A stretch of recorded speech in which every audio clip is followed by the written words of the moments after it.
let's go straight into the refactoring of the content. So let's go to our refactoring the code.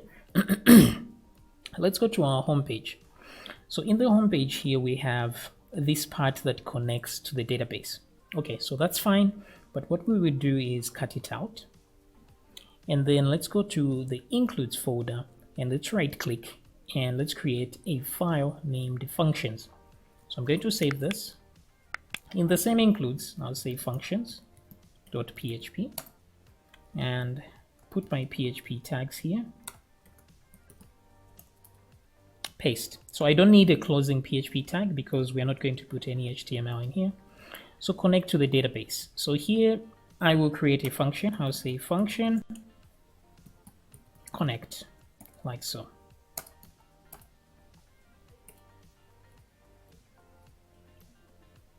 Like that.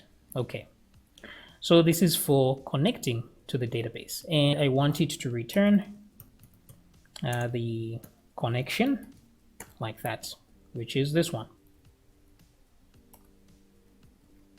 Okay, good. So that's for connecting. And then let's come back here for a second. This is where we get posts. So getting posts here, we have the same thing happening here. So let's go to posts here. We'll see the code is almost exactly the same. The query is different to this one, but everything else seems to be the same. So this means we can get this part and put it in a function as well because we're repeating ourselves. So what I will do is copy this result. What we just need is to be able to get a result somehow and then loop through the result like here. The way we are doing here, get a result there. So what I will do now, I won't cut all this. I'll just copy it, copy everything here. I don't need the query though. I can just do this from here to there, copy that, and go to my functions.php, and I will create a new function here. I will say function. Let's call it get data, like that. Okay, or maybe we'll say database query. I don't know, let's make it shorter, db query, like so, and then let's put a query in here like that. Oh, sorry, it should be a variable. Query. Okay, there we go, and paste like so. So let me move this back here a bit.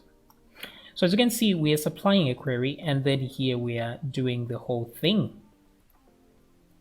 So here I'm just going to say return false. In case nothing is returned here, we'll do all that.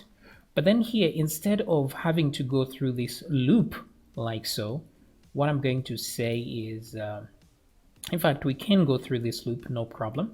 But instead, let's add these values to an array. So I'm just going to say data, like so, is equal to, I'm just going to send that to row, like this. So the rows are going to be added inside data, like so. So if we don't go here, we're going to end up here. But then if we do get to this point, then I'm just going to say data is equal to an empty array, like so. And then I'll add to data. Once I'm done, I will return data, like so. Okay, good. So at least now we have two functions doing the same thing. But don't forget that we have this connector here that we need to supply. Now we can't supply it here. Oh, we can supply it here, but it's more efficient if we supply it from within this part. So I'm just going to say con is equal to, and I'm going to use the connect over here because it will return the connector in the end. So just do that, con connect, and then we go like this.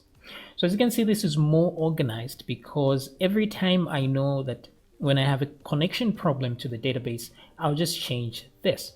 When I have a reading problem, if the problem is with what I'm reading from the database, I'll just go to this database query. I can call it db read instead, like so. That way we know we're reading from the database, like so.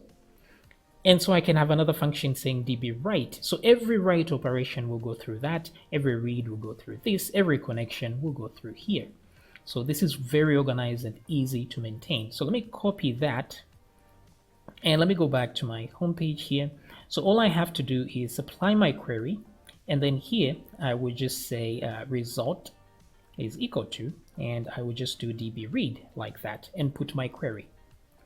And then if I'll say if result and is array, if the result is true, yeah, actually we just need to know that the result is true, otherwise it will be false. So once we have the result, then we can go through this. So instead of let's do a for each here. Let's say for each and result, we'll say result as row, like so. Okay, great. Display the posts. So this is much better, but let's see if it actually works well.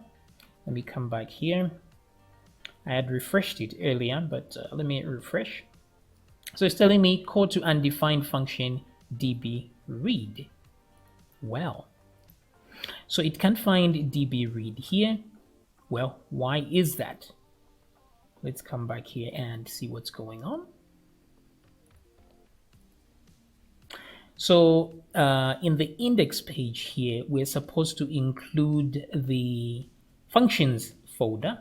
So includes folder, there we're including all this, but we're supposed to include the functions folder as well. So here I'm just going to copy this and put it there. So say include all functions, and then here all I need to do is include. I'll say, in fact, let me just say require instead of include. Require. It's the same thing, only that include will run even though the file was not found, I think. Require requires it, so I will use the private includes situation here, copy that, put it here, and then put that inside functions.php, like so. Okay, so once I include functions.php here, it's available to the whole website. So if I now refresh, excuse me, I do get my posts like this. Very nice. So if I go to posts, I'm still getting these posts, but we still have that problem where we are connecting to the database from here, which is not good, as we have already seen. So instead, I'm just going to remove this, as I have done there. And here I would do for each. In fact, let me just copy that, put it here, like so. And then if result, that's okay. And then get posts. In fact, I don't need the query. I just need this part down here. So remove all this. This has to go, this connection. And this is replaced by that, like this. So if I refresh now, you see it looks like no difference, but our system is now more robust, more resilient to possible hacking.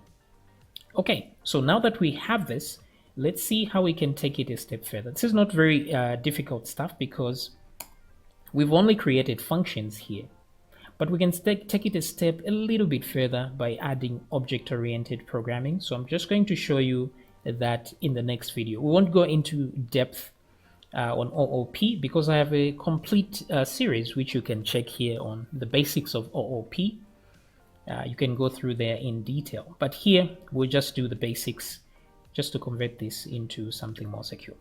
I'll see you in the next video.